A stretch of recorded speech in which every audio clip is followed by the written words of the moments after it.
An abandoned village in eastern sector. 18:30 hours during winter evening. Temperature -12 Celsius with light snow.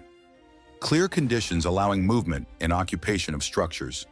A Russian motorized rifle battalion seeking shelter from freezing conditions and preparing for upcoming operations. 520 personnel organized in battalion formation. 387 infantry in 4 companies. 63 vehicle crews operating 28 BTR-80 armored personnel carriers and 8 trucks. 42 heavy weapons specialists. 28 command and support staff. Battalion had been operating in open terrain for 3 days enduring sub-zero temperatures. Mission was occupying village for rest, vehicle maintenance, resupply, and operational planning. Village appeared abandoned with no signs of enemy presence or recent activity. Equipment represented substantial military investment. 28 BTR-80 armored personnel carriers valued at $400,000 each, totaling $11.2 million. 8 Ural 4320 trucks at $80,000 each, totaling $640,000. Infantry carried standard equipment, AK-74M rifles at $1,300 each, body armor at $900 each, winter gear at $600 each, radios and night vision devices averaging $3,000 per soldier. Heavy weapons included PKP machine guns, AGS-30 grenade launchers, RPG-7 systems. Total equipment value exceeded $15.8 million. Personnel training investment was substantial. Infantry required 6 months basic training at $42,000 per soldier. Specialized positions required additional training. Vehicle crews, heavy weapons operators, communications specialists, medical personnel. Officers represented years of military academy education. Combined training investment for 520 personnel exceeded $21.9 million. Ukrainian forces had prepared village as elaborate trap over 2-week period before deliberately withdrawing. Every building occupied was rigged with explosives and pressure-activated mines. Floors were undermined with charges placed beneath support beams. Walls contained directional fragmentation mines. Heating stoves and fireplaces, essential in -12 Celsius conditions, were rigged with detonators activated by heat or movement. Outdoor areas had anti-personnel mines disguised under snow. Roads leading from village were mined with anti-vehicle charges. Remote detonation system allowed Ukrainian observers to trigger charges individually or in sequence. Surveillance drones monitored village from safe distance tracking Russian occupation patterns. Plan was allowing battalion to settle completely, unpacking equipment, establishing defensive positions, lighting fires for warmth, then systematically destroying buildings, creating cascading panic-driving survivors into mined areas. Ukrainian investment in operation was moderate. 2 weeks preparation time for engineering team of 12 personnel. Explosives and mines totaled approximately $180,000. Remote detonation systems and surveillance equipment added $60,000. Total investment approximately $240,000 excluding personnel costs. 14 hours after Russian battalion occupied village, 340 personnel would be casualties. 263 dead from explosions, fragmentation, structural collapse, secondary fires, and hypothermia after being driven from shelter into freezing conditions. 77 critically wounded dying from injuries and cold exposure.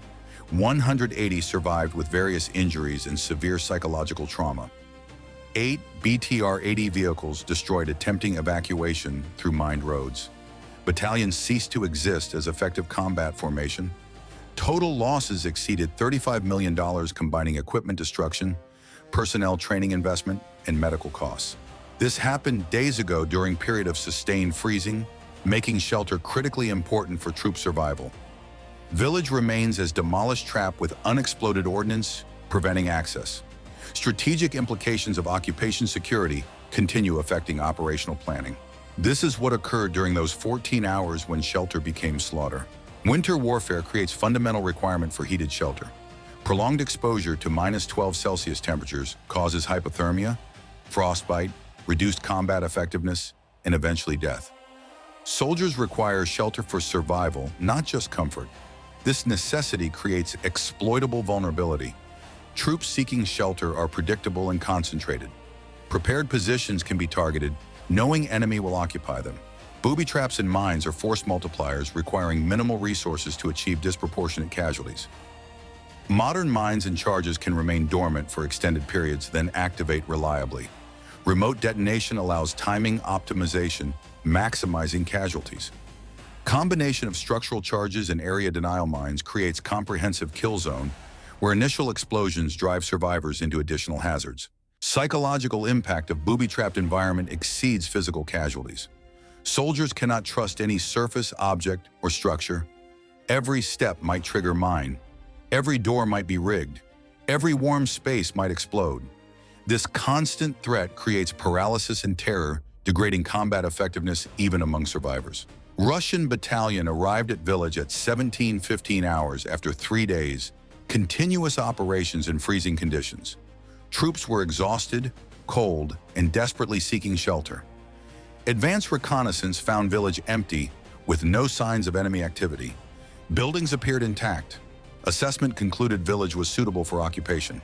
Battalion commander ordered occupation at 18:30 hours. Infantry cleared buildings systematically using standard procedures, checking for obvious booby traps. Searches found nothing suspicious, no visible wires, no disturbance of floors or walls, no obvious explosive placement. Village appeared genuinely abandoned. Commander authorized full occupation and defensive positioning. Companies were assigned specific buildings for billeting. First company took eastern sector buildings near main road. Second company occupied central village structures. Third company positioned in western buildings. Fourth company established perimeter security. Command element took largest building for headquarters and communications. At 1940, troops began preparing positions for night. Critical task was establishing heat sources. Temperature was -12 Celsius and dropping. Without heat, troops would suffer hypothermia during night. Soldiers gathered firewood from surrounding area and began lighting stoves and fireplaces in occupied buildings.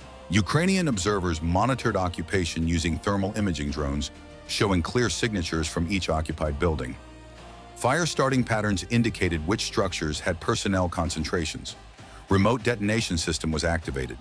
Observer team prepared to execute plan optimized for maximum casualties and psychological impact. At 21:15, 6 hours after occupation began, first detonation occurred. Building housing first company headquarters exploded without warning. Charge beneath floor support beams detonated, creating structural failure. 3-story building collapsed in 8 seconds. 43 personnel inside were killed instantly by blast, crushed by debris, or trapped in collapsed structure. Explosion was clearly audible across entire village. Personnel in other buildings immediately went on alert. Officers ordered evacuation of buildings and movement to open defensive positions. This reaction was anticipated and exploited. As soldiers evacuated second building, pressure mines underfloor activated. Explosions killed 12 personnel and wounded 18. Building then exploded from structural charges, creating additional casualties among those attempting rescue. Survivors fled into street, triggering anti-personnel mines disguised under snow. Fragmentation killed 9 more. Third building detonated while troops were still inside responding to alerts. Charges in walls created directional fragmentation, sweeping through interior, killing 37 personnel. Survivors attempting emergency egress through windows triggered additional mines placed at expected escape routes. At 21:23, 8 minutes after first explosion, battalion was in chaos. 3 buildings had exploded. Casualties exceeded 100. Soldiers were abandoning structures and taking positions in open areas. Temperature was -14 Celsius with wind. Troops lacked cold weather shelter and were exposed to hypothermia risk. 4th building exploded at 21:28. This was deliberate timing, allowing brief interval, creating false hope that explosions had ended. Psychological impact was devastating. Troops realized entire village was rigged and nowhere was safe. Panic began spreading. Command headquarters building detonated at 21:35, killing battalion commander and 8 staff officers. Command structure was destroyed. Communications were disrupted. Units lost coordination and began acting independently. Some attempted withdrawing from village. Others sought shelter despite obvious danger. Few maintained combat discipline. Buildings continued detonating over next 2 hours. Ukrainian observers triggered charges targeting structures with visible thermal signatures indicating occupation or concentration. Each explosion caused casualties and increased panic. Soldiers became terrified of any structure or covered position. Troops attempting vehicle evacuation faced mined roads. First BTR attempting departure hit anti-vehicle mine, destroying vehicle and killing crew. Second BTR tried alternate route and hit another mine. Roads were comprehensively mined, preventing vehicle escape. 8 BTRs were destroyed attempting evacuation. Infantry attempting escape on foot encountered anti-personnel mines across all routes. Minefields were positioned where logical withdrawal paths existed. Soldiers moving carefully to avoid mines became exposed to directed fragmentation from building explosions. Those moving quickly triggered mines. No movement option was safe. At 23:47, systematic building detonations ceased. 12 of 17 occupied structures had been destroyed. Remaining buildings were avoided by terrified survivors unwilling to approach any structure.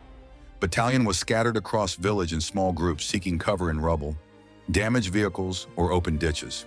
Temperature overnight dropped to -16°C. Troops exposed in open positions without shelter began suffering hypothermia.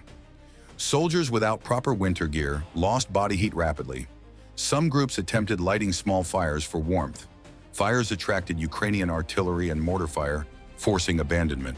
Casualties from hypothermia accumulated through night. Soldiers with blast injuries or fragmentation wounds lost body heat faster. Wounded requiring immediate treatment died from combination of injuries and cold exposure. Medics attempting treatment were hampered by freezing conditions, inadequate supplies, and continued threat of unexploded ordnance. At 03:15, surviving officers attempted organizing defensive perimeter outside village. Approximately 280 personnel responded to radio calls. Many were injured or suffering cold injuries. Unit cohesion was shattered. Soldiers were psychologically traumatized from hours of explosions, casualties, and terror. Defensive organization was minimal. At 06:30, Ukrainian artillery engaged scattered survivors with harassing fire. Shells landed among exposed positions, causing additional casualties and preventing movement. Fire continued intermittently, preventing any reorganization or withdrawal attempts. At 08:40, adjacent Russian units received distress calls and dispatched relief force. Relief column approached village cautiously aware of likely mining. Artillery fire prevented immediate access. Relief force halted 3 kilometers from village, unable to advance without extensive mine clearing. At 11:20, 14 hours after initial occupation, evacuation was finally conducted under cover of smoke and counter battery fire. 240 survivors were recovered, many wounded, all suffering from cold exposure and psychological trauma. 80 remained unaccounted for, dead in collapsed buildings, killed in minefields, or deceased from exposure in positions that couldn't be reached. Casualty assessment revealed catastrophic losses. 263 confirmed dead from explosions, fragmentation, structural collapse, and hypothermia. Bodies recovered from collapsed buildings showed blast trauma and crushing injuries. Bodies found in minefields showed fragmentation wounds. Bodies found in exposed positions showed signs of hypothermia death. Some had paradoxically removed clothing in terminal stages. 77 critically wounded died during night or during evacuation from combination of injuries and cold exposure. Wounds requiring immediate surgical intervention were untreatable in field conditions. Cold prevented wounds from bleeding adequately, both survival mechanism and death sentence, as internal bleeding continued unchecked. Medical evacuation was delayed by mines and artillery, making survival impossible for critical casualties. 180 survivors had injuries ranging from fragmentation wounds to blast trauma to severe frostbite. Many required amputations from cold injury, extremities exposed to -16°C conditions for hours suffered irreversible tissue damage. Others had psychological casualties, inability to sleep, extreme startle response, refusal to enter buildings, panic attacks triggered by loud noises. Equipment losses compounded personnel casualties. 8 BTR-80 vehicles destroyed in minefields represented $3.2 million direct loss. Vehicles were total losses. Mine detonations destroyed running gear, engines, and crew compartments. 5 additional BTRs were damaged but repairable. 3 trucks were destroyed. Personal equipment was abandoned or destroyed. Weapons, radios, night vision devices, cold weather gear. Combined equipment losses exceeded $4.8 million. Total financial impact exceeded $35 million. Personnel training investment of $21.9 million was partially lost. 520 trained soldiers reduced to 180 effective personnel. Equipment losses of $4.8 million. Medical treatment costs for wounded exceeded $2.3 million. Replacement costs for personnel and equipment added $6 million. Battalion reconstitution would require 4 months. Comparative analysis showed Ukrainian investment of $240,000 destroyed Russian battalion, worth $35 million in direct costs. Return ratio exceeded 145-1. Every dollar invested eliminated $145 of enemy combat capability. Operational impact was immediate. Battalion was designated for upcoming offensive operations. Destruction eliminated these plans. Adjacent units were reallocated, creating gaps in other sectors. Division offensive capability was reduced by 1/3, requiring complete operational replanning, consuming 3 weeks. Psychological impact affected units throughout brigade. Soldiers became extremely reluctant to occupy structures, even when operationally necessary. Engineers were required to clear every building before occupation, consuming excessive time and resources. Some units refused to enter villages or built-up areas regardless of conditions, forcing them to remain exposed to weather. Trust in reconnaissance assessments collapsed. Soldiers didn't believe any position was safe even when cleared. Strategic implications affected winter operations broadly. Requirement for shelter in freezing conditions created exploitable vulnerability. Enemy could prepare positions, knowing Russian forces would eventually occupy them, seeking protection from cold.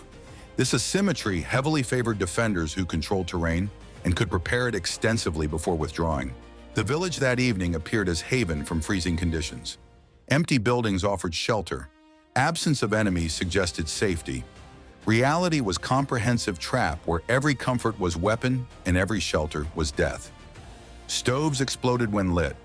Floors collapsed when walked on. Walls contained directional mines. Streets were minefields. Escape routes were blocked. Temperature killed those who avoided explosions. No tactical skill could overcome comprehensive area denial. Careful movement triggered pressure mines. Rapid movement exposed soldiers to blast and fragmentation. Remaining stationary caused hypothermia. Every option led to casualties. Integration of structural charges, anti-personnel mines, and environmental exploitation created inescapable kill zone. Modern warfare demonstrated that defensive preparation with minimal resources can destroy attacking force with superior numbers and equipment. Ukrainian engineering team of 12, working 2 weeks, created trap that destroyed battalion of 520. Investment of $240,000 eliminated $35 million of combat capability. Patience and preparation multiplied effectiveness by factor of 145. 520 soldiers sought shelter from -12 Celsius conditions. 14 hours later, 340 were casualties, 263 dead. 77 died from wounds and exposure. 180 survivors were physically or psychologically broken. Battalions ceased to exist as combat formation. Village remained contaminated with unexploded ordnance. Lessons were written in collapsed buildings and frozen bodies scattered across mine perimeter. The evening was cold and clear. The shelter was death trap. Warmth was bait. Buildings were bombs. Streets were minefields. Temperature was weapon. Result was battalion destruction through integration of explosives, mines, and environmental exploitation, creating comprehensive kill zone with no escape.